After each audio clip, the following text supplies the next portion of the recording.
बिस्मिल्लाहिर्रहमानिर्रहीम, अस्सलाम वालेकुम। आज के लेक्चर में हम लोग एनपीओ में से डिस्कस करने जा रहे हैं इनकम ऑफ एनपीओ। इससे पहले हम लोगों ने इंट्रोडक्शन ऑफ एनपीओ और उससे रेलिवेंट हम लोगों ने फंड्स अकाउंटिंग के बारे में डिस्कस किया। फिर फंड्स की कुछ टाइप्स को हम लोगों ने डिस्कस किया कि 3 किस्म के हमारे पास फंड्स होते हैं: endowment fund, restricted fund and journal fund. और जर्नल फंड्स को आप लोगों ने अनरिस्ट्रिक्टेड फंड्स भी कहना है। फिर हम लोगों ने देखा था इससे पहले कि एनपीओ में और बिजनेस ऑर्गेनाइजेशन में क्या क्या डिफरेंसेस आते रहते हैं, कौन सी टर्म्स यहाँ पर एनपीओ में आके चेंज हो रही होती हैं, और उनके डिफरेंट नेम्स को हम लोगों ने डिस्कस कर दिया था। आज का हमारा जो फोकस है वो एनपीओ की इनकम के ऊपर है, एक्सपेंसेस बाद में। देखिए, बेसिकली जो हमारा फोकस है ना, वो इसकी अकाउंटिंग के ऊपर है। अकाउंटिंग के लिए सबसे पहले हम लोग बनाया करेंगे इसकी statement of income and expenditure. तो इनकम एंड एक्सपेंडिचर के लिए पहले हमें पता होना चाहिए कि इनकम में कौन कौन सी चीजें शामिल हैं, और हम लोगों ने उनको कैलकुलेट कैसे और रिकॉग्नाइज कब करना है, कौन सी अमाउंट पर मेजरमेंट करनी है उन लोगों की। इन तमाम चीजों की हमें पता होना पहले जरूरी है। तो आज का फोकस हमारा इनकम के ऊपर है। तो आपको बताया जा रहा है कि एनपीओ के पास सेवरल कैटेगरीज ऑफ इनकम्स मौजूद होती हैं, जिनमें सबसे फर्स्ट कैटेगरी हमारे पास आएगी फी फॉर सर्विसेज, फिर contribution and donation, membership fee जिसे आप लोग सब्सक्रिप्शन कहेंगे, मेंबरशिप फी या subscription, government funding, investment income, profits from running of coffee bar, canteen और शॉप। आपने अक्सर देखा होगा कि सपोज जैसे ये एक एजुकेशनल इंस्टीट्यूट है, उसमें भी एक बुक शॉप मौजूद है, एक आपके पास कैंटीन मिल जाती है। आपको हो सकता है कि एजुकेशनल इंस्टीट्यूट एनपीओ हो, कि फ्री में एजुकेशन मिल रही हो, लेकिन कैफे से अगर आप कोई चीज खाएंगे उसके लिए आप पे करेंगे, बुक शॉप से कोई रजिस्टर वगैरह आप पे करेंगे, कोई स्टेशनरी वगैरह आप लोगों को परचेज करेंगे, उसके लिए आप पे करेंगे। ऑलराइट, तो एजुकेशन फ्री है, लेकिन उससे रेलिवेंट बाकी चीजों को आपको पैसे देने पड़ते हैं। तो अगर उस एनपीओ के अंडर कोई साइड बिजनेसेस मौजूद हैं, तो उन साइड बिजनेस से जो इनकम आएगी वो एनपीओ की इनकम कंसीडर होगी।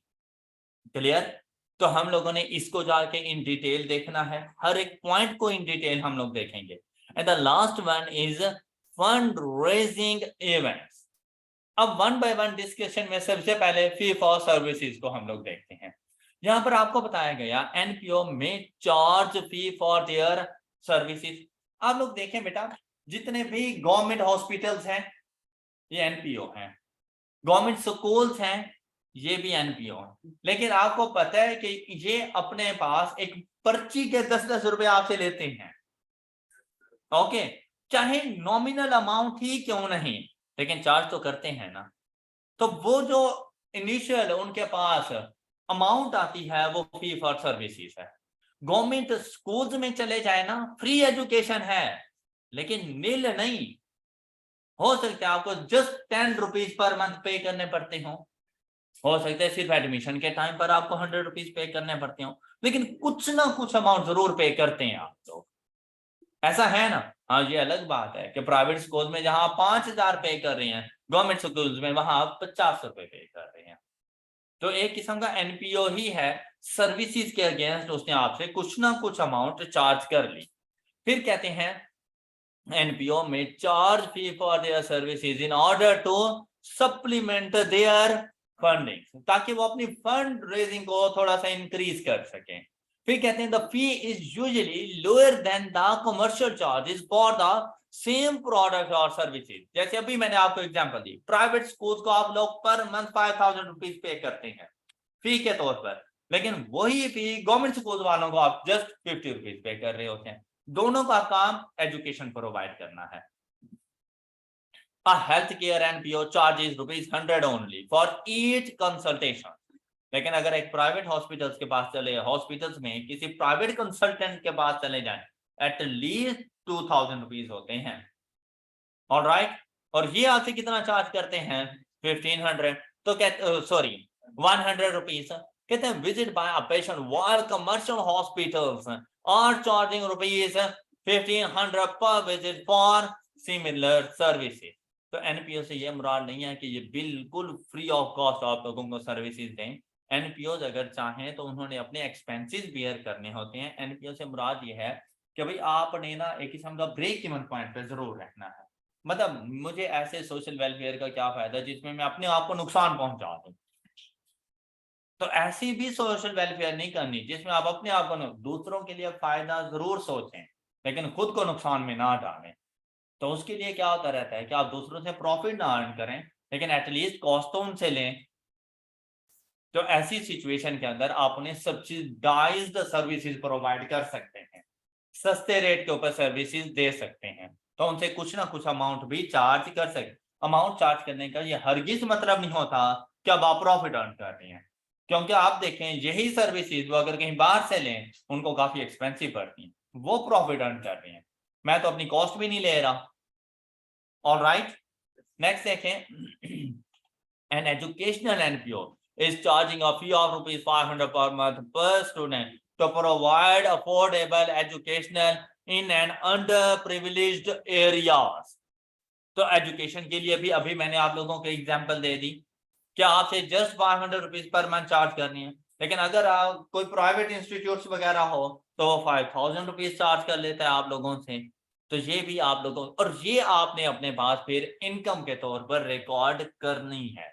ये जितना भी रेवेन्यू आपसे जनरेट हो ये आपकी एनपीओ की इनकम बन। पर अगर आपसे ये कहा जाए कि आपके पास हेल्थ केयर एनपीओ मौजूद है and charges 100 rupees per patient, on first day 50 patient हमारे पास आए तो आपने 50 मल्टीप्लाइड बाय 100 5000 का रेवेन्यू जनरेट करके उसको रिकॉर्ड करना है जो उसने 5000 का रेवेन्यू उस दिन जनरेट किया।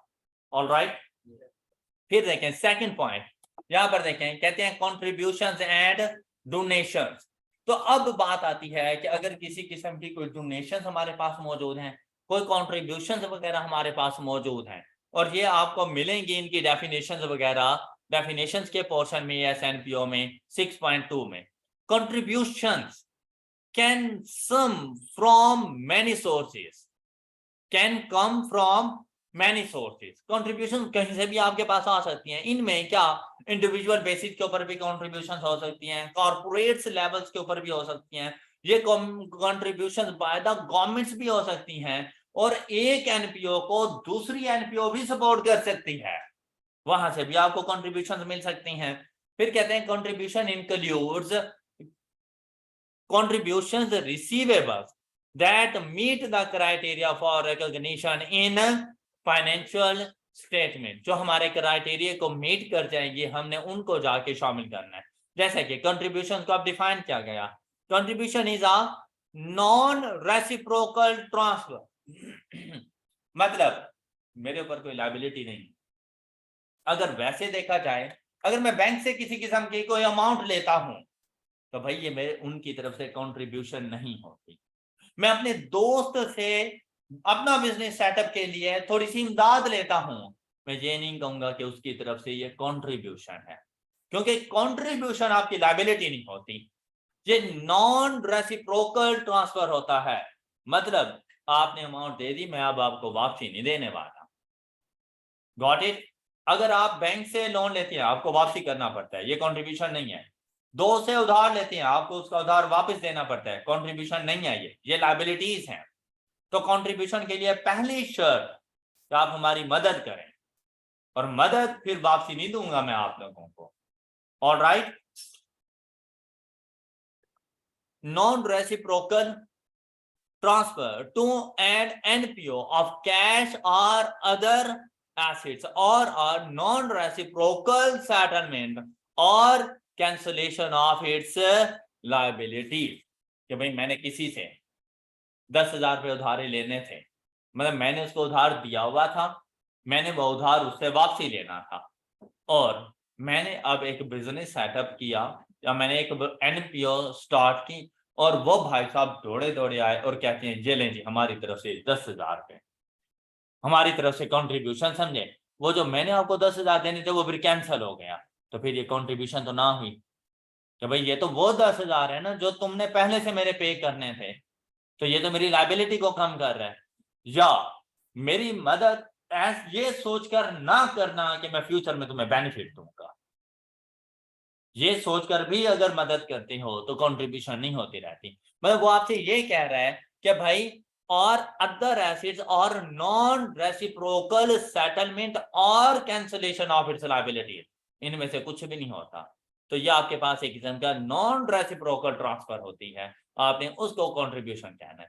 फिर आ जाती है इसके ऊपर रिस्ट्रिक्शंस। कंट्रीब्यूशंस के ऊपर भी रिस्ट्रिक्शंस हैं, और वो रिस्ट्रिक्शंस आपके पास एक्सप्लिसिट भी हो सकती हैं एंड इम्प्लिसिट भी हो सकती हैं। लॉ में अब आपने ये टर्म्स पढ़ ली है, एक्सप्लिसिट एंड इम्प्लिसिट। क्या मतलब होता है एक्सप्लिसिट? मतलब मैं एक्सप्रेस करके आपसे कहूं कि भाई ये contribution for this purpose only, clear.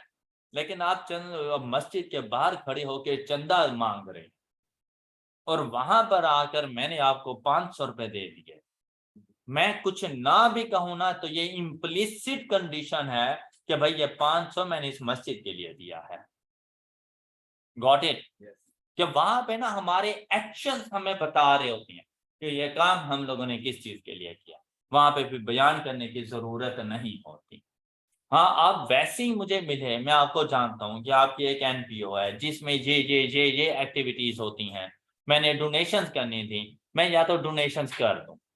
अब ये मैंने अगर खामोशी से कर दी, मतलब जाओ किसी भी फंक्शन में लगा दो, तुम अपनी एनपीओ में अप्लाई कर दो। लेकिन अगर मैं से कह दूं कि भाई पर्पस ए के लिए यूज करना, मैं अब बोल के बता रहा हूं, तो ये एक्सप्लिसिट है। वो एक्सप्लिसिट में सिर्फ ये नहीं होता कि लिख कर, मतलब एक्सप्रेस करो बाय वर्ड्स, और वो बाय वर्ड्स इन रिटन और ओरल दोनों शामिल है। Got it? और इम्प्लिसिट से क्या मुराद होता है, मेरे एक्शन तुम्हें बताएंगे कि इसको कहां पे यूटिलाइज करो, ना तो मैं बोलकर बताऊंगा ना ही मैं लिख कर दूंगा। क्लियर? अब यहां पे देखें, restrictions explicit or implicit on contributions may only be external imposed। अब ये जो रिस्ट्रिक्शंस होती रहती है ना कंट्रीब्यूशंस के ऊपर, ये एक्सटर्नली होती हैं, आप अपनी तरफ से नहीं लगा सकते। फिर क्या कहता है, however subsequently internal restriction may be imposed in a formal manner by the organization itself, by directors or trustees। लेकिन सबसे पहले रिस्ट्रिक्शन लगाने का हक उस पर्सन को है जो कंट्रीब्यूट कर रहा है। अगर वो कोई रिस्ट्रिक्शन लगा दे तो आपने उसके मुताबिक चलना है, लेकिन अगर उसकी तरफ से कोई रिस्ट्रिक्शन नहीं है, अब आपके पास पैसा आ चुका है, तो अब आपने उसको कैसे यूटिलाइज करना है, आप इंटरनल रिस्ट्रिक्शन लगा सकते हैं, और वो बाय द डायरेक्टर या फिर ट्रस्टीज की तरफ से होती है। ऑलराइट, अब आ जाए यहाँ पर टाइप्स ऑफ कंट्रीब्यूशंस की तरफ। कंट्रीब्यूशन को डोनेशंस कहा जाता है, तो कहते हैं रिस्ट्रिक्टेड कंट्रीब्यूशन है, एंडोमेंट कंट्रीब्यूशंस है, एंड अनरिस्ट्रिक्टेड। अच्छा देखो, नाम सुनते ही पता चल नहीं जाता कि रिस्ट्रिक्टेड से क्या मुराद है, अनरिस्ट्रिक्टेड से क्या मुराद है, और एंडोमेंट से क्या मुराद है। इससे प्रीवियस लेक्चर में फंड्स के बारे में आप लोगों ने देखा था, फंड्स की ये तीन ही टाइप्स थी, फिर क्या कंट्रीब्यूशन की जगह पे फंड्स का वर्ड यूज कर रहे थे। अब देखो रिस्ट्रिक्टेड में क्या कहता है, restricted contribution is a contribution subject to externally imposed stipulations. Stipulation से मुराद कंडीशंस होते हैं that specify the purpose for which the contributed asset is to be used। contributed assets मतलब अगर मैं पैसे दे रहा हूं तो क्या वो एसिड नहीं बन जाता आप लोगों का? ओके, क्या वो मेरा एसिड नहीं था जो मैं कंट्रीब्यूट करने जा रहा हूं? और जरूरी नहीं मैं पैसे दूं, मैं अपना कोई नॉन करंट एसिड भी प्रोवाइड कर सकता हूं। तो कहते हैं जो भी चीज कंट्रीब्यूट की गई है उसके ऊपर अगर कंट्रीब्यूटर्स की तरफ से कोई रिस्ट्रिक्शंस है तो आपने उसको रिस्ट्रिक्टेड कंट्रीब्यूशंस कंसीडर करना है। फिर कहते हैं endowment contribution is a type of, अब देखें बेसिकली ये भी एक रिस्ट्रिक्टेड कंट्रीब्यूशन ही होती है, लेकिन इसमें ना थोड़ा सा फर्क आ जाता है, subject to externally imposed stipulation. अब अगर आप लोग देखें तो दोनों की डेफिनेशन सेम है, लेकिन specifying that the resources contributed bye maintained, बस ये फर्क है कि भाई जो मैं कंट्रीब्यूट कर रहा हूं ना, आपने इसको एज इट इज मेंटेन रखना है। जो मैं कंट्रीब्यूट कर रहा हूं, आपने इसको एज इट इज मेंटेन रखना है। ऑल्दो द कॉन्स्टिट्यूएंट एसेट्स में change from time to time. क्या मतलब? क्या भाई अगर मैं आपको 1 लाख रुपया दे दूं तो भाई आप जाओ बैंक में डिपॉजिट करो, मेरे 1 लाख को 1 लाख रुपया ही रखना, हाँ इसके ऊपर आने वाले इंटरेस्ट को आप लोग जाके यूज कर लो। इसकी दूसरी एग्जांपल इंडोमेंट कॉन्ट्रीब्यूशन की, मेरे पास एक घर मौजूद है एक्स्ट्रा, या तो मैं उसे रेंट पर दे देता, मैंने रेंट पर नहीं दिया, मैंने देखा कि एक एनपीओ है जिन्हें एजुकेशनल सर्विसेज प्रोवाइड करने के लिए ना जगह की जरूरत है। मैंने उनसे कह दिया कि ये बिल्डिंग है, आप लोग इसको यूज करो, मुझे रेंट ना देना। अगर किसी और को देता तो मुझे रेंट मिलता, ऐसे ही था ना। मैंने अपना पूरा घर नहीं उनकी मलकियत में कर दिया, घर मेरी अपनी मलकियत में है, लेकिन बात क्या है, मैंने उनसे कहा कि इनसे फायदा उठाओ। फायदा क्या? क्या आपका पर मंथ रेंट एक्सपेंस बच जाएगा, वो मेरी तरफ से कंट्रीब्यूशन है, ये मेरा इंडोमेंट फंड है। क्योंकि मैंने उनसे यही कहा कि भाई मेरे घर को ऐसे ही मेंटेन रखना है तुम लोगों ने, घर बाद में मैं उनसे वापसी ले लूंगा जितने टाइम ड्यूरेशन के भी वो उनके साथ कॉन्ट्रैक्ट होगा। ऑलराइट, फिर unrestricted contributions. An unrestricted contribution is a contribution that is neither restricted nor endowment। तो उसको आपने क्या कह देना है? अब इसको समझने के लिए ये लो, ये 3 एग्जाम्पल बल्कि 5 एग्जाम्पल्स हैं, इसमें आप लोगों ने आप बताना है कि कौन सी आपके पास कॉन्ट्रीब्यूशन है। जैसे फर्स्ट में देखें, health care NPO receives ₹10 million from wealthy individual subject to the condition that। अब देखें सब्जेक्ट टू द कंडीशन, यहीं पे पता चल गया, फिर अनरिस्ट्रिक्टेड तो ना हुआ, रिस्ट्रिक्टेड है तो मुझे सोचना पड़ेगा कि इंडोमेंट तो नहीं है, अदरवाइज रिस्ट्रिक्टेड को टिक कर देंगे। अब क्या कहता है? Subject to the condition that this amount shall only be used for acquisition of land for construction of a hospital in a specific village. तो मेरे ख्याल से इसने परमानेंटली उस कंट्रीब्यूशन को मेंटेन करने की कहीं पे कोई बात नहीं की, रिस्ट्रिक्टेड है। ऑलराइट, सिर्फ क्या रिस्ट्रिक्शन है? उसके यूजेज के ऊपर रिस्ट्रिक्शन है कि भाई आपकी हेल्थ केयर सर्विसेज हैं, मेडिसिन के लिए ना यूज करना। क्या करना? इससे लैंड परचेज करना और उस लैंड के ऊपर इस हॉस्पिटल की बिल्डिंग बना देना और स्पेसिफिक विलेज। ऑलराइट, नेक्स्ट देखो, the healthcare NPO received 25 million contribution from a wealthy individuals in the year 2002. The sole purpose of the amount is to support the NPO's journal operations in the year 2004 and। अच्छा, अब journal operations को सोचकर ऐसा लगता है जैसे कि unrestricted है, लेकिन भाई इसका मतलब ये अनरिस्ट्रिक्टेड तो वो होता ना कि भाई जहां मर्जी यूज करो, जहां पर मतलब ये है कि भाई आपने इसको कैपिटलाइज नहीं करना, अपनी डे टू डे ऑपरेशंस के लिए यूज करो। मतलब अगर आपने कोई हॉस्पिटल बनाना है तो उसकी कंस्ट्रक्शन के लिए ना यूज करना, हॉस्पिटल बनाने के लिए लैंड परचेज करनी है तो उसके लिए ना यूज करना, सिर्फ आपने जर्नल ओवरहेड्स के लिए इसको यूज करना, तो भी तो ये एक किस्म की रिस्ट्रिक्शंस ही है, रिस्ट्रिक्टेड कंट्रीब्यूशन बन जाए। ऑलराइट, ये बात समझ आ गई है सब बच्चों को? अच्छा, ये देखें रिस्ट्रिक्टेड रिस्ट्रिक्टेड। अच्छा, नेक्स्ट सी, कहीं आपने जर्नल ऑपरेशंस को पढ़ के अनरिस्ट्रिक्टेड की तरफ तो नहीं जा रहे थे ना? तो देखो जर्नल ऑपरेशंस के साथ देखो क्या कहता है, और अगर ये बात ना होती सोल पर्पस वाली तो फिर मतलब जर्नल फंडिंग के लिए यूज करो तो अनरिस्ट्रिक्टेड आ सकता था, लेकिन उसने कहा है कि भाई इसके अलावा कहीं नहीं यूज करना तुमने, इस वजह से ये रिस्ट्रिक्टेड बन गया था। ऑलराइट, फिर देखो, N educational NPO received a plot of land from। अब अगर यहां पर देखो तो कैश नहीं इंट्रोड्यूस किया गया, एसेट दिया गया है, plot of land subject to the condition that this land shall only be used for construction of primary education school. अब देखिए एजुकेशनल एनपीओ है, वो तो स्कूल बनाते होंगे, शायद कॉलेजेस भी बनाते हों, मिडिल स्कूल को high school higher secondary school बनाते होंगे, लेकिन उनसे कहा गया है कि नहीं, आपने प्राइमरी तक की एजुकेशन के लिए इसको बनाना है। अब देखिए यहां पर उसने ये कंडीशन अप्लाई कर दी, to be run by that NPO the fair value of this plot land is rupees 12 million. तो भाई क्या रिस्ट्रिक्शंस है या नहीं है?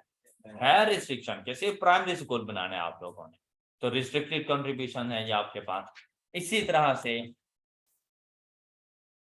an educational NPO received a plot of land from Mr. Jamal subject to the condition that this land or sale proceed from its disposal shall only be used to achieve journal objectives of that NPO. The fair value of this plot is rupees 15 million. अब देखो उसके usage वगैरह कहता है यार use करना है तो तुम लोग खुद यूज कर लेना, अदरवाइज इसको सेल करके जो पैसे आए अपने जर्नल ऑब्जेक्टिव्स पे अप्लाई कर देना। लेकिन अगर यहां पर देखें डी और बी में, भाई यहां पर भी तो जर्नल ऑपरेशन है, लेकिन यहां पे था सोल पर्पस, ये सिर्फ और सिर्फ इधर ही। लेकिन यहां पर अगर आप लोग देखें जर्नल पर्पस, भाई किसी एजुकेशनल एनपीओ के क्या जर्नल पर्पस हो सकते हैं? स्कूल बनाना भी उसका जर्नल पर्पस ही है। ओके कि भाई उनके काम है ये, तो कहीं पे भी यूटिलाइज कर सकते हैं इस पीस ऑफ लैंड को। तो कोई ऐसी रिस्ट्रिक्शंस नहीं है, अनरिस्ट्रिक्टेड कंट्रीब्यूशन की कैटेगरी में चला जाएगा। क्लियर? नेक्स्ट देखें, educational NPO received rupees from alumni donor subject to the condition. कौन होते हैं यार ये? क्या अच्छा जी, illuminate donor subject to the condition that the principal balance shall be invested as per the specified investment policy and NPO cannot use the principal balance। और जैसे ये बात आई endowment contribution बन जाती है। Got it? कि प्रिंसिपल को भाई आपने नहीं छेड़ना, प्रिंसिपल एज इट इज रहेगा। To fund operation, however, the NPO can utilize the investment earnings to pay for the things such as academic programs or building new schools and facility। I hope कि आप लोगों को contributions की सही से समझ आ चुकी है और उसकी टाइप्स, और आप उसकी टाइप्स को अच्छे तरीके से आइडेंटिफाई कर लेंगे।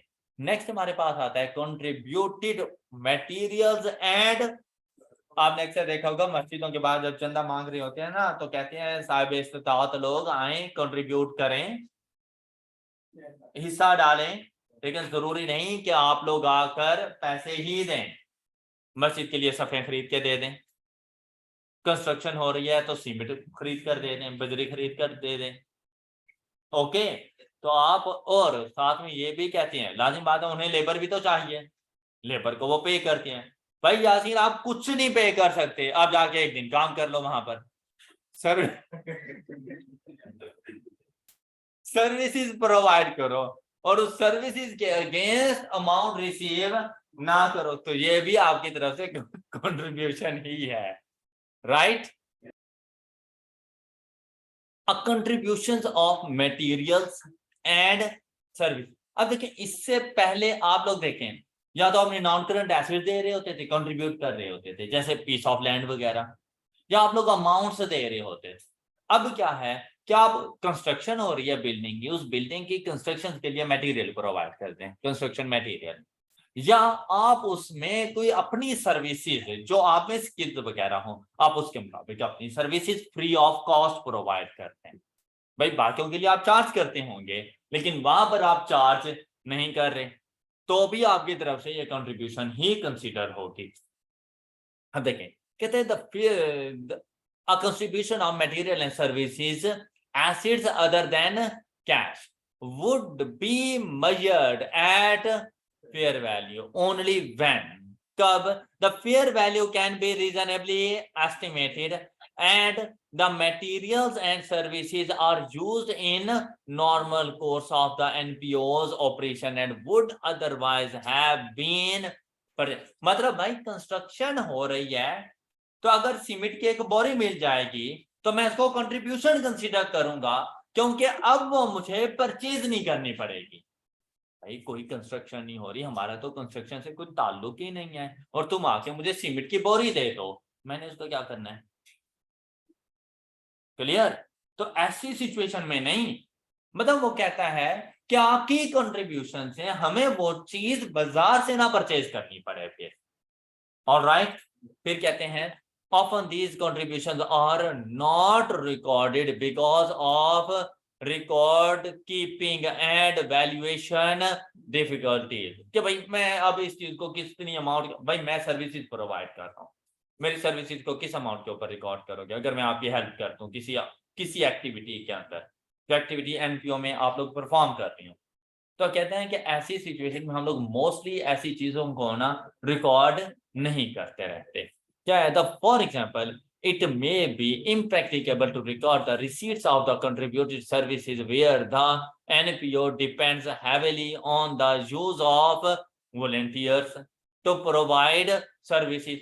अब अक्सर आपने देखा होगा कि बहुत सी एनपीओ ऐसी होती हैं जो आपको ऑफर्स करती हैं, वॉलंटियर्स आर रिक्वायर्ड, मतलब आओ आप हमारी एक्टिविटीज में हमारा सहारा बने, हम आपको पे कुछ नहीं करेंगे। तो कहते हैं कि जब हम लोग कुछ पे कर ही नहीं रहे तो हम इसको कहाँ क्या रिकॉर्ड करें, तो उसकी रिकॉर्डिंग की जरूरत नहीं होती। ऑलराइट, तो वो बेसिकली हमारी इनकम इज इक्वल टू हमारे एक्सपेंसेस, कि अगर कोई और होता हम उसको पे करते इसके अगेंस्ट तो हमारे एक्सपेंस बन। अब अगर आप इसको फेयर वैल्यू के ऊपर सपोज रिकॉर्ड कर भी देते हो तो आपने इसके अगेंस्ट कोई एक्सपेंस तो किया नहीं है, तो आपकी इनकम वैसी ओवरस्टेट हो गई, हालांकि आपको अमाउंट मिली ही नहीं है। तो आप इसको नील के ऊपर लिख दो कि ना मैंने कुछ रिसीव किया और ना मैंने कुछ पे किया इसके अगेंस्ट। क्लियर। फिर कहते हैं when contributed materials and services meet the criteria of fair value measurement, जैसे ऊपर उसने कहा reasonably estimated and materials and services are used in the normal course of business, कहते हैं ऐसी सिचुएशन में criteria of fair value measurement recording their value would provide useful information. contributed materials and services that are part of the constructions or development capital asset property plant would be recognized at fair value। क्यों? क्योंकि उस material ने हमारे non current asset का part बनना होता है, तो उसने कैपिटलाइज होना है। तो कौन सी अमाउंट पे कैपिटलाइज करोगे? तो उसकी फेयर वैल्यू के ऊपर, फेयर वैल्यू के ऊपर। ओके, तो पहले उस फेयर वैल्यू को रिकॉर्ड तो करो अपने पास, फिर जाके कैपिटलाइज करोगे। तो फिर ऐसी सिचुएशन में आप उसको, अगर ये कंस्ट्रक्शन ऑफ द बिल्डिंग या डेवलपमेंट प्रोजेक्ट्स के ऊपर यूज हो रही है जिसको आपने कैपिटलाइज करना है, तो वहां पर उसकी फेयर वैल्यू को जरूर रिकॉर्ड करो। क्लियर। नेक्स्ट देखें, कहते हैं contributions receivables. Contributions include contribution receivables that meet the criteria for recognition in the financial state. A contribution receivable would be recognized as an asset when it meets the following criteria. The amount to be received can be reasonably measured and ultimate collection is reasonably assured। अक्सर आप लोगों ने ऐसे देखा होगा कि जुमे की नमाज के बाद, ये एग्जांपल असल में मैं इसलिए दे रहा हूँ मस्जिद की जुमे की नमाज और इधर उधर की, क्योंकि इससे ना हम सब लोग ज्यादातर वाकिफ होते हैं कि मस्जिद की जो एक्टिविटी होती है वो फॉर प्रॉफिट पर्पस नहीं होती रहती। इस वजह से ये एग्जांपल देता हूं कि आपको बात ना अच्छे तरीके से और जल्दी समझ आ जाती है कि वहां पे खड़े होके जो हमारी कमेटी के मेंबर्स होते हैं, उनका सदर होता है, वो कहता है कि जनाब हमें ना इस कंस्ट्रक्शन के लिए इतने पैसों की जरूरत है या कंस्ट्रक्शन मटेरियल की जरूरत है, ये वो वगैरह वगैरह। अब यार मैं जुम्मा नमाज पढ़ने के लिए गया तो ऐसा थोड़ी है मैं लाखों रुपए अपनी पॉकेट में लेके जाऊंगा, या मुझे पता था कि आज कमेटी के सदर ने यह ऐलान करना है तो मैं सीमेंट की बोरी में उठा के लेके चला गया कि जाके जुम्मा नमाज के सजदे इसी पे दूंगा। तो ऐसा नहीं होता। हाँ, उस टाइम पर उन्होंने ऐलान कर दिया तो भाई क्या होता है, जो मुखय्यर हजरात होते हैं ना, वो हैंड रेस करके उसे बता देते हैं कि भाई मैंने सीमेंट की बोरी आपको दूंगा, मैं आपको 5,000 रुपए दूंगा। उस टाइम पे ऐलान हो जाते हैं, भाई मौजूद है तो पे कर दो। लेकिन आप वादा कर लो उनसे, जैसे वो अक्सर इस्लामी जमात वाले कहते हैं भाई नियत तो करें ना आप लोग, तो वो भी कहते हैं कि नियत तो करें ना आप लोग, हमें दें कि हम बाद में आपसे खुद ही निकलवा लेंगे। तो वो कहते हैं कि भाई हम आपको ये अमाउंट पे करेंगे, अब वो उनके लिए रिसीवेबल बन जाती है। तो कहते हैं आप अपना ऐसे रिकॉर्ड कर लेना, लेकिन कब? जब आपको पता हो कि उसकी वैल्यू क्या है और जब इस बात की भी गारंटी हो कि जिसने वादा किया था वो पूरा भी करेगा। ओके, ये दो कंडीशन जब मीट कर रहे हैं तो आपने अपने उसको उस कंट्रीब्यूशन को अपना रिसीवेबल रिकॉर्ड कर देना है। आपको पता था कि भाई मस्जिद में ये तो नया बंदा है यार, इससे पहले कभी देखा नहीं है, सलाम के बाद सबसे पहले वो गायब हुआ है, उसके बाद पता ही नहीं है वो बंदा था कौन, मुसाफिर था, कोई चला गया। अब सपोज वो क्या है कि सीमेंट की बोरी दूंगा, वैल्यू तो मैयर हो जाएगी कि कितने की मिलती है आजकल, लेकिन क्या गारंटी है कि उसने आके देनी है? तो भाई नहीं रिकॉर्ड करना है ऐसी सिचुएशन में। या किसी ने कहा कि भाई मैं अपनी सर्विसेज प्रोवाइड करूंगा, अश्योर्ड है कि यार इसने सर्विसेज प्रोवाइड कर देनी है, लेकिन पता है कि कितने की है? नहीं, बिल्कुल भी नहीं। क्योंकि इवन के एक डॉक्टर को भी देखो ना, तो हर डॉक्टर अपनी सर्विसेज के अगेंस्ट डिफरेंट फी चार्ज करता है, तो आपको वो कितने की सर्विसेज प्रोवाइड कर रहा है, अमाउंट का पता नहीं है, रिकॉर्ड नहीं कर सकते।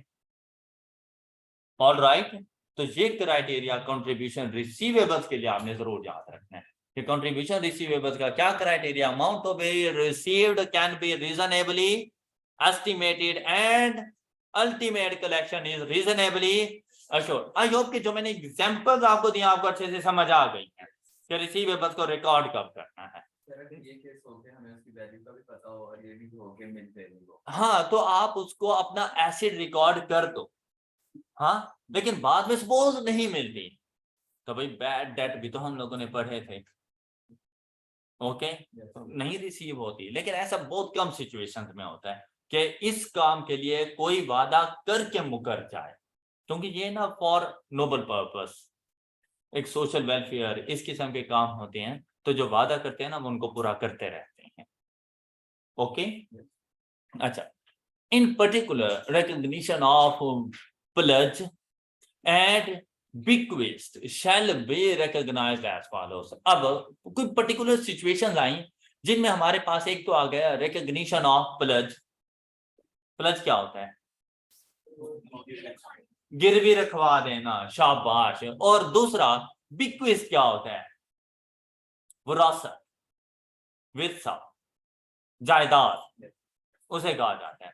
अच्छा, कहते हैं कि shall be recognized as follows, कैसे? A pledge is a promise to contribute cash or other assets to an NPO similar to any other contribution receivables. An uncollected pledge would only be recognized if it meets the above recognition criteria। कौन सा? ये ऊपर वाला उसने जो criteria बता दिया।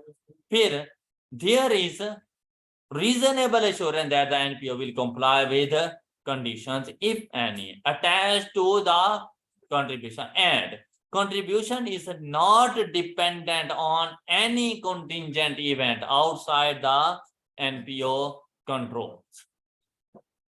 अब इसका क्या मतलब है सारी सिचुएशंस का? कुछ देर पहले मैंने ना आपको एक एग्जांपल दी थी घर की, कि मैंने अपना घर उनको दे दिया। अब अगर मैं घर ना देता और वो किसी और बिल्डिंग में जाते तो उसको रेंट पे करते, उस रेंट की कोई ना कोई अमाउंट, कोई ना कोई फेयर वैल्यू तो होगी। मैंने अपना घर जब उनको दे दिया तो एक किस्म का मैंने प्लेज करवा लिया अपना घर उनके पास, मतलब मैंने ऑनरशिप नहीं दी, ऑनरशिप मैंने नहीं दी, फॉर यूजेज पर्पस उनको दे दिया, मैंने उनको प्लेज करवा दिया एक किस्म का। अब मैंने उनसे क्या कहा कि भाई ये जो आपको बेनिफिट मिल रहा है ना, जो आप रेंट नहीं पे करोगे, वो आप लोग यहाँ पे मेरी कंट्रीब्यूशन कंसीडर करो। ऑल राइट, तो वो आपने कंट्रीब्यूशन कंसीडर करनी है। इसी तरह से कहते हैं bequest और often subject to considerable uncertainty surrounding both the time of the receipts and the amount that will actually be received। In many cases the recognition criteria will not be satisfied and the bequest will not recognize until it is। तो bequest को आप कभी भी receivables के तौर पे record नहीं कर सकते। क्या मतलब है इस चीज का? एक पर्सन है, उसने कहा भाई मेरे मर जाने के बाद मेरी जायदाद का 40% आपको मिलेगा, एक एनपीओ से कह दिया। अब एनपीओ क्या उसके मरने की दुआएं करे? हाँ, तो वो ऐसा भी नहीं करेगी। तो अब एक तो ये नहीं पता कि उसकी जायदाद का 40% कब है, कितना बनता है। दूसरा, उसने मरना कब है, ये भी नहीं पता। तो ऐसी सिचुएशन के अंदर कहते हैं ना तो आपको टाइम का आइडिया है कि कब मिलनी है ये जायदाद, और ना आपको ये पता है कि कितनी मिलनी है, तो जब तक रिसीव ना हो जाए तब तक रिकॉर्ड ना करना। ऑलराइट, नेक्स्ट देखें, रिकॉग्निशन ऑफ कंट्रीब्यूशन रेवेन्यू। अब कंट्रीब्यूशन रेवेन्यू के रिकॉग्निशन के क्राइटेरियाज को देखें।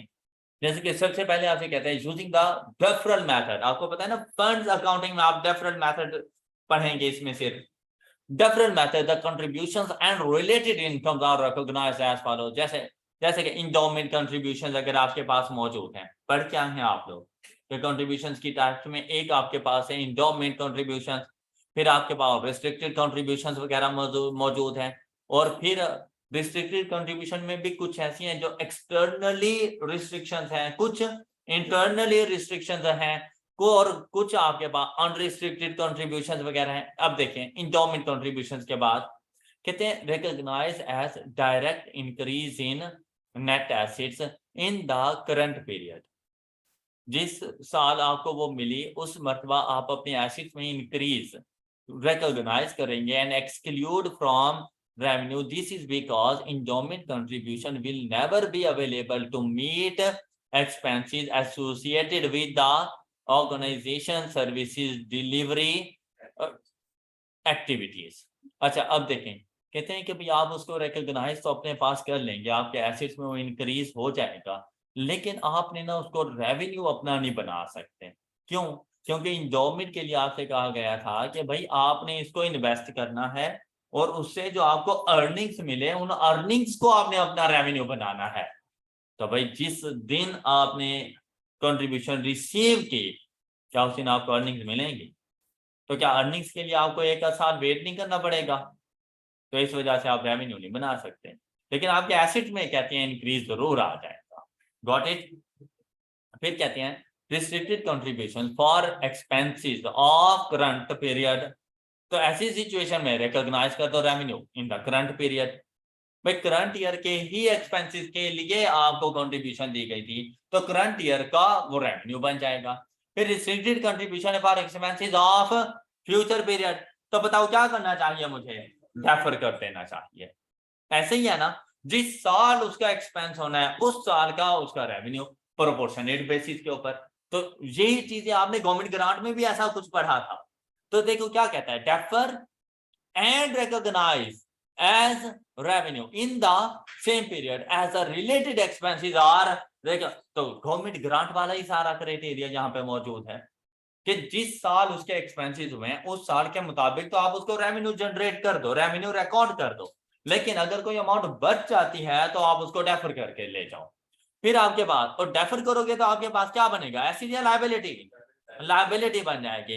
When the only restriction on the contribution is that it cannot be used until a particular future period। मतलब मैंने उसे कहा ये लो यार ये कंट्रीब्यूशन है, लेकिन आपने इसको 2 साल के बाद यूज करना है, 2 साल से पहले नहीं करना। मतलब फ्यूचर पीरियड के लिए रिस्ट्रिक्शन लगा दी गई। कहता है the total amount of the contribution would be recognized as revenue in that future. मतलब जिस साल रिसीव की उस साल नहीं, जब वो रिस्ट्रिक्शंस खत्म होगी तब जाके वेदर और नॉट इट हैज बीन, चाहे आपने इसको खर्च किया या नहीं किया, रेवेन्यू उस टाइम पे जाके बनाना है इसको। ऑलराइट, अपनी इनकम उस टाइम पे जाके इसको रिकॉर्ड करना। डन। नेक्स्ट देखें, रिस्ट्रिक्शंस है contribution for the purchase of capital assets. अब अगर ऐसी सिचुएशन है in case of depreciable assets, अगर ये डेप्रिशिएबल एसेट्स है तो फिर defer and recognize as revenue on the same basis as the depreciation और amortization expense related to acquired capital asset, government grant related to assets जो defer कर नहीं देते थे, कब तक? उसकी यूजफुल लाइफ तक, और उसको बिल्कुल ऐसे ही आप इनकम बनाते थे जैसे उसको डेप्रिशिएट करते थे। तो भाई आपने यहां पर भी बिल्कुल वही मेथड अप्लाई कर देने हैं। तो मतलब कोई न्यू चीज नहीं है आप लोगों के लिए, सिर्फ नेम का डिफरेंस है कि वहां पे गवर्नमेंट ग्रांट कहा था, यहाँ पे कंट्रीब्यूशंस कहे जा रही हो बस। बाकी एक्सपेंसेस के लिए, भाई एक्सपेंसेस के लिए यही नहीं पढ़ा था कि अगर प्रेजेंट ईयर करंट ईयर के लिए है तो करंट ईयर के लिए आपने जाके रिकॉर्ड कर देना है। पास्ट ईयर के लिए अगर आपको मिले हैं किसी किस्म के तो आपने फौरन जाके सब कुछ वही लिखा हुआ है। अब एसिड के लिए है तो कहता है एसिड जितनी लाइफ है एसिड की तब तक उसको अपनी इनकम बनाते रहो। क्लियर? वो कहते हैं अगर नॉन डेप्रिशिएबल एसिड है तो recognize as direct increase in net asset. तो कहता है अगर नॉन करंट एसिड के लिए है जो मतलब ऐसा नॉन करंट एसिड जो डेप्रिशिएट नहीं है जैसे कि लैंड, तो कहता है आपने अपने नेट एसिड्स में उसको अपना इंक्रीज कंसीडर कर देना है। फिर कहते हैं इन ऑर्डर, अच्छा नेट एसिड से क्या मुराद है कि मैं अब अपना उसको नॉन करंट एसिड बना दूं, क्या मुराद है इससे?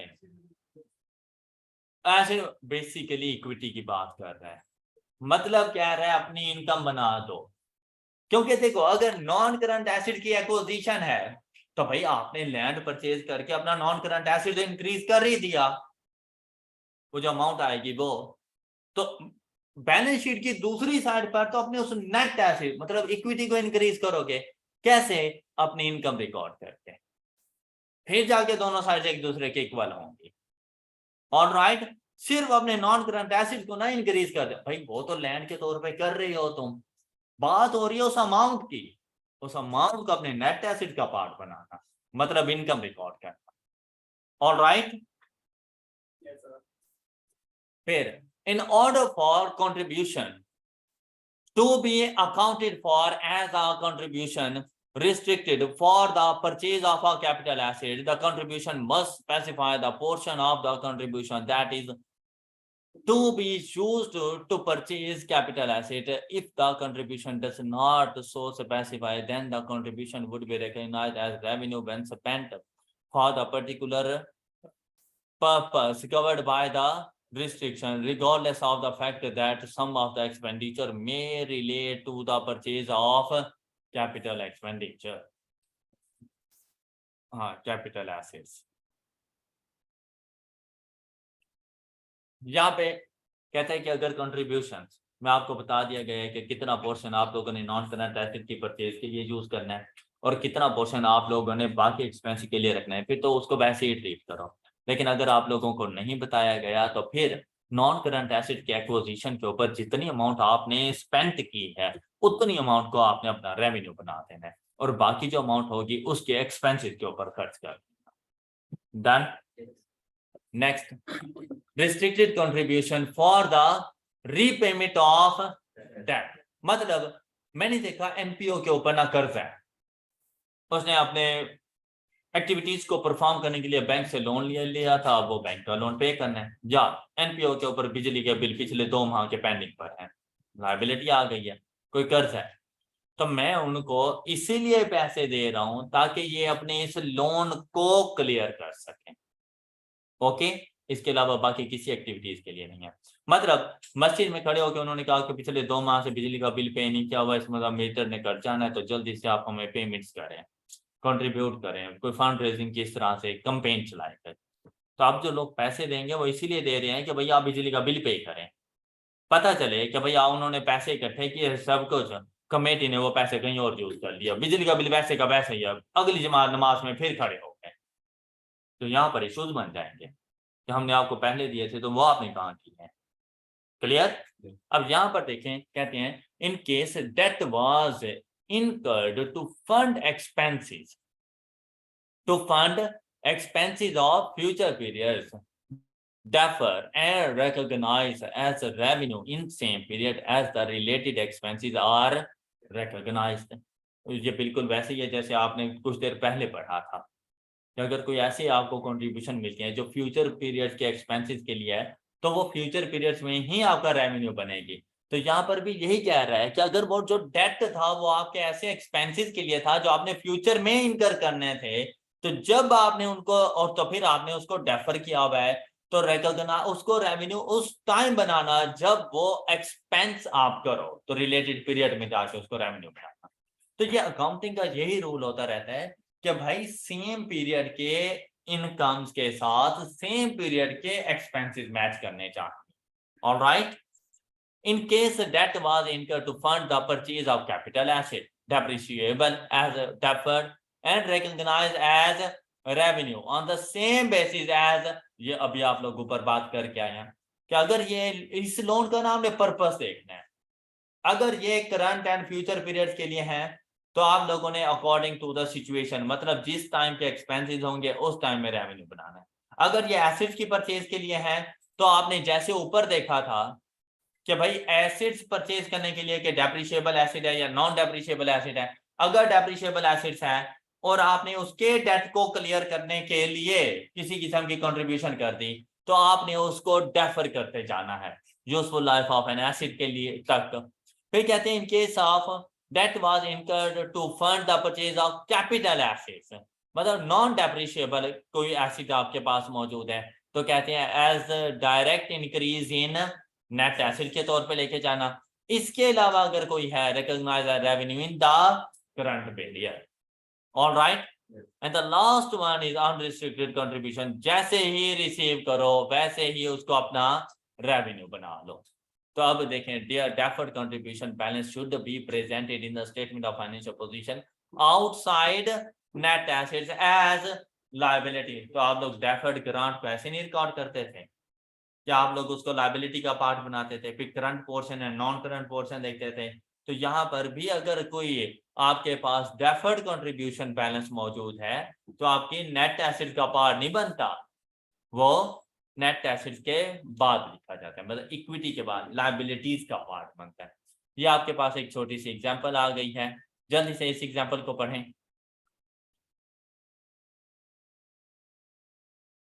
और इसके सॉल्यूशन को जरा सोचें कि इसका सॉल्यूशन क्या बन सकता है हमारे पास। Ali has been very successful in business. When he was a young man, he very much enjoyed playing cricket and has very fond memories of his days at the village cricket club. Ignore कर देना। He has donated ₹1 million to the club to fund the building of a new clubhouse, which is under construction and expected to be completed by the end of next year. तो कहते हैं वो जो उसने 1 million दिया है should be recognized in the books of village cricket club। तो इसको हम लोगों ने कैसे जाके रिकॉग्नाइज करना। देखिए भैया, है तो बिल्डिंग की कंस्ट्रक्शन के लिए तो रिस्ट्रिक्टेड है, हमारे पास रिस्ट्रिक्टेड है, लेकिन नॉन करंट एसेट्स के लिए है। तो यहाँ पे देखो आपने क्या पढ़ा था, non current assets restricted contribution for purchase of capital asset, ये आ गया। उसके बाद कहाँ गया है, परचेज ऑफ कैपिटल एसेट्स में ही चले आ जाएगा। अब यहाँ पर देखो जो बिल्डिंग है आपके पास वो डेप्रिशिएबल है या नॉन डेप्रिशिएबल है?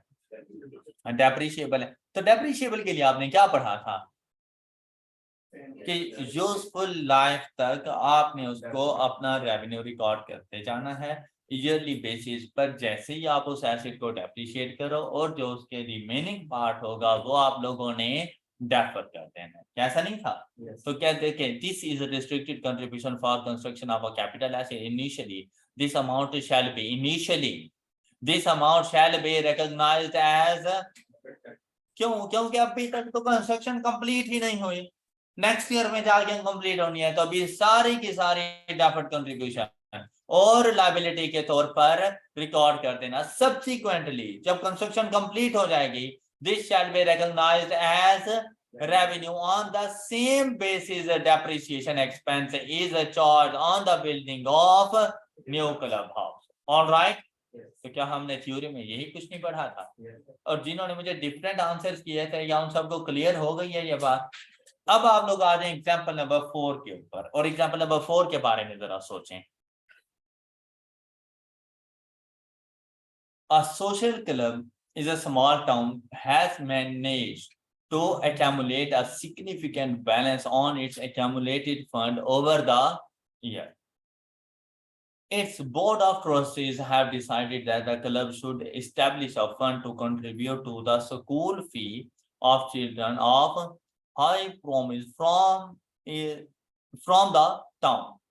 Parents of such children would apply to the club for a grant of 50,000. A total of rupees 1.5 million is to be set aside for this purpose.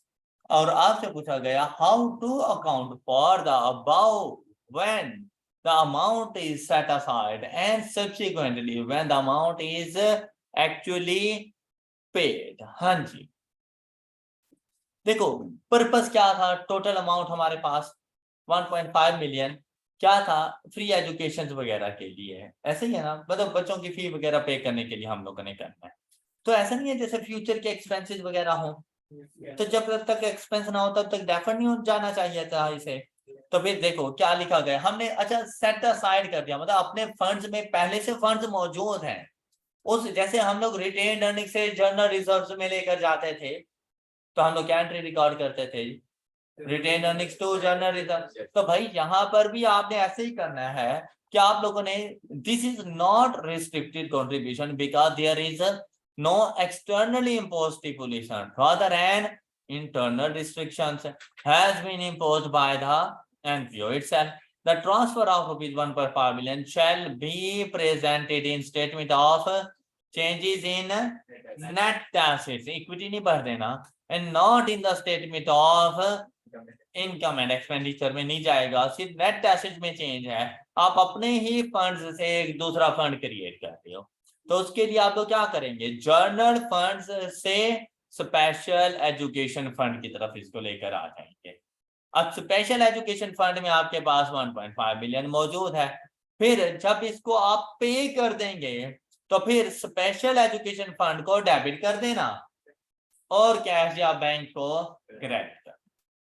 All right, इसी तरह बेटा example number 5 आपके पास मौजूद, जल्दी से देखें example, how the about donation shall be recognized. Member of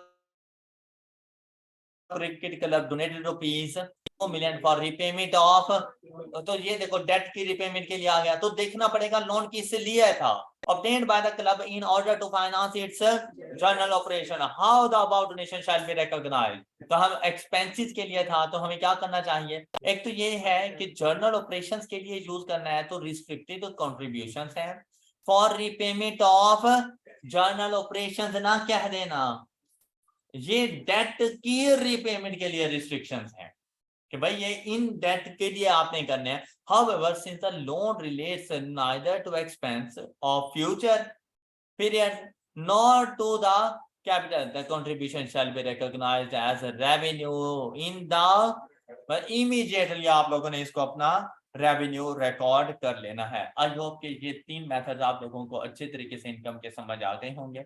इंशाल्लाह नेक्स्ट लेक्चर के अंदर हम लोग मेंबरशिप फी और सब्सक्रिप्शन को डिस्कस करेंगे। दैट्स ऑल फॉर टुडे, अपना ख्याल रखिएगा, अल्लाह हाफिज।